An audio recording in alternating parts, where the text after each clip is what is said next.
کیا خدا کا تصور انسان کی نفسیاتی ضرورت ہے یا کوئی حقیقی وجود؟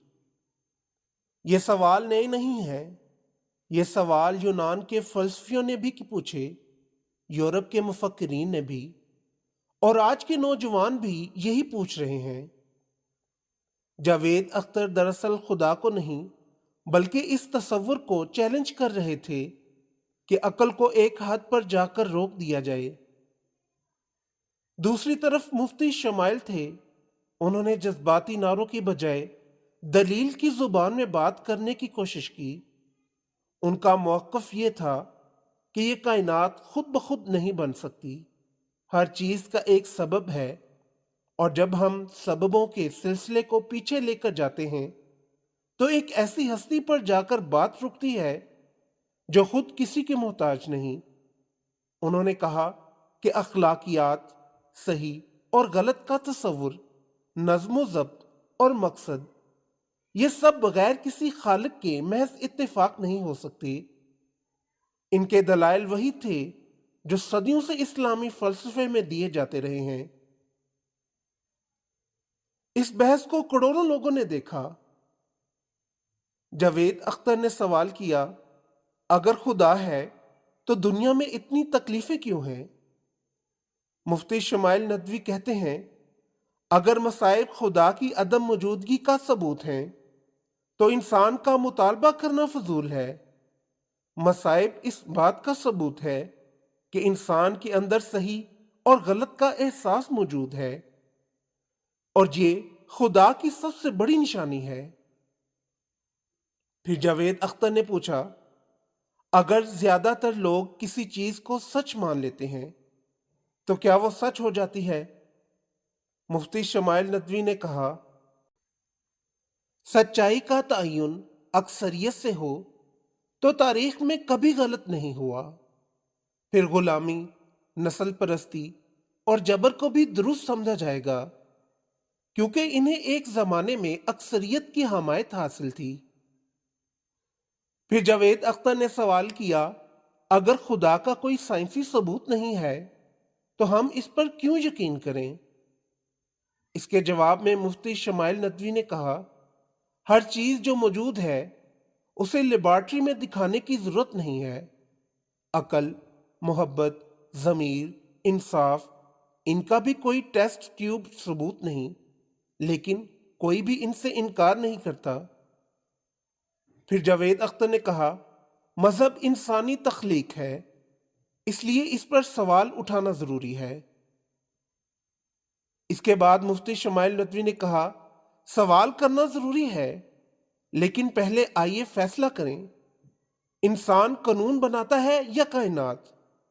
اگر انسان ہی سب کچھ ہوتا، پھر موت، فطرت اور تقدیر پر اس کا اختیار کیوں نہیں؟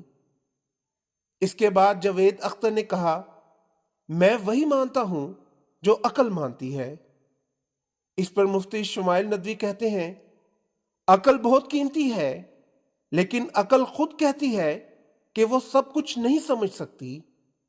عقل سب کچھ سمجھ جائے تو غرور علم کہلائے گا۔ اس کے بعد جاوید اختر نے کہا، مذہب لوگوں کو تقسیم کرتا ہے۔ اس پر مفتی شمائل ندوی نے کہا، مذہب لوگوں کو تقسیم نہیں کرتا، لوگ اپنے ذاتی مقاصد کے لیے مذہب کو استعمال کرتے ہیں۔ چاقو کھانے اور انسان دونوں کو کاٹتا ہے، اس لیے قصور چھری کا نہیں بلکہ استعمال کرنے والے کا ہے۔ ان تمام سوالوں کے بعد مفتی شمائل ندوی کے جوابات جذباتی نعرے نہیں تھے، بلکہ عقل، فطرت اور منطق کی تین جھلکیاں تھیں۔ کوئی اونچی آواز نہیں، کوئی طنز نہیں، بس پرسکون سوالات، جنہوں نے ان کی تردید کرنے والوں کو بھی سوچنے پر مجبور کر دیا۔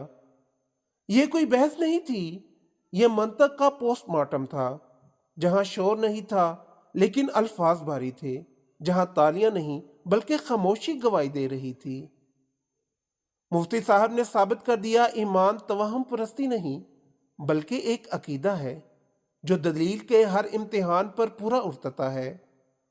اسے جواب کہنا ایک معمولی بات ہوگی، یہ سوچ کی ریڑھ کی ہڈی کو ہلا دینے والی وضاحت تھی۔ اس طرح کی وضاحت کا مقصد دلیل جیتنا نہیں ہے، بلکہ حقیقت کو پیش کرنا ہے۔ شور مچانے والے اور وضاحت کرنے والے میں یہی فرق ہے، اور آج وضاحت کرنے والے نے بغیر کسی ہنگامے کے سب کچھ کہہ دیا۔ یہاں دلچسپ بات یہ ہے کہ دونوں اپنی اپنی جگہ غلط نہیں لگے۔ جاوید اختر سوال کر رہے تھے، اور سوال کرنا انسان ہونے کی علامت ہے۔ مفتی شمائل جواب دے رہے تھے، اور جواب دینا ایمان کی روایت ہے۔ مسئلہ تب پیدا ہوا جب سوشل میڈیا نے اس مکالمے کو مناظرہ بنا دیا، اور مناظرے کو جنگ۔ سوشل میڈیا کو علم نہیں چاہیے، اسے فاتح چاہیے ہوتا ہے۔ اسی لیے ایک طرف کہا گیا کہ جاوید اختر نے مذہب کو ہلا کر رکھ دیا، اور دوسری طرف یہ دعویٰ کیا گیا کہ مفتی شمائل نے الحاد کو شکست دے دی۔ حالانکہ سچ یہ ہے کہ علم میں کوئی فائنل ناک آؤٹ نہیں ہوتا۔ اصل سوال یہ نہیں کہ کون جیتا، اصل سوال یہ ہے کہ ہم نے سیکھا کیا؟ کیا ہم نے یہ سیکھا کہ اختلاف کا مطلب دشمنی نہیں؟ کیا ہم نے یہ سمجھا کہ ایک انسان خدا پر ایمان رکھتے ہوئے بھی سوال سن سکتا ہے، اور ایک انسان خدا کو نہ مانتے ہوئے بھی بدتمیز نہیں ہونا چاہیے؟ تاریخ ہمیں بتاتی ہے کہ دنیا کے بڑے ذہنوں نے ہمیشہ سوال بھی کیے اور یقین بھی رکھا۔ ابن سینا نے عقل سے خدا کو سمجھنے کی کوشش کی، امام غزالی نے فلسفے پر تنقید بھی کی، اور مغربی مفکرین نے مذہب کو چیلنج بھی کیا۔ سوال کرنا کفر نہیں تھا، اور مان لینا اندھا پن نہیں تھا۔ مسئلہ تب بنا جب ہم نے دلیل کی جگہ نفرت کو بٹھا دیا۔ یہ مناظرہ ہمیں یہ آئینہ دکھاتا ہے کہ ہمارا اصل مسئلہ خدا کا وجود نہیں، ہمارا مسئلہ برداشت کی کمی ہے۔ ہم سننا نہیں چاہتے، ہم صرف جواب دینا چاہتے ہیں۔ ہم سمجھنا نہیں چاہتے، ہم جیتنا چاہتے ہیں۔ اگر اس مناظرے کے بعد کوئی نوجوان سوال کرنے لگا ہے تو یہ خطرہ نہیں، یہ موقع ہے۔ اور اگر کوئی ایمان کے ساتھ اپنے یقین کو مزید مضبوط کر رہا ہے تو یہ کمزوری نہیں، یہ اعتماد ہے۔ تو اگر آپ پوچھیں کہ کیا اس موضوع پر ویڈیو بنانا چاہیے، بالکل بنانی چاہیے، لیکن لڑائی کے لیے نہیں، سمجھ کے لیے، کسی کو نیچا دکھانے کے لیے نہیں، بلکہ سوچ کو اونچا کرنے کے لیے۔ اب فیصلہ آپ پر ہے، کیا آپ سوال کو دشمن سمجھتے ہیں یا استاد؟ کیا آپ یقین کو زنجیر سمجھتے ہیں یا سہارا؟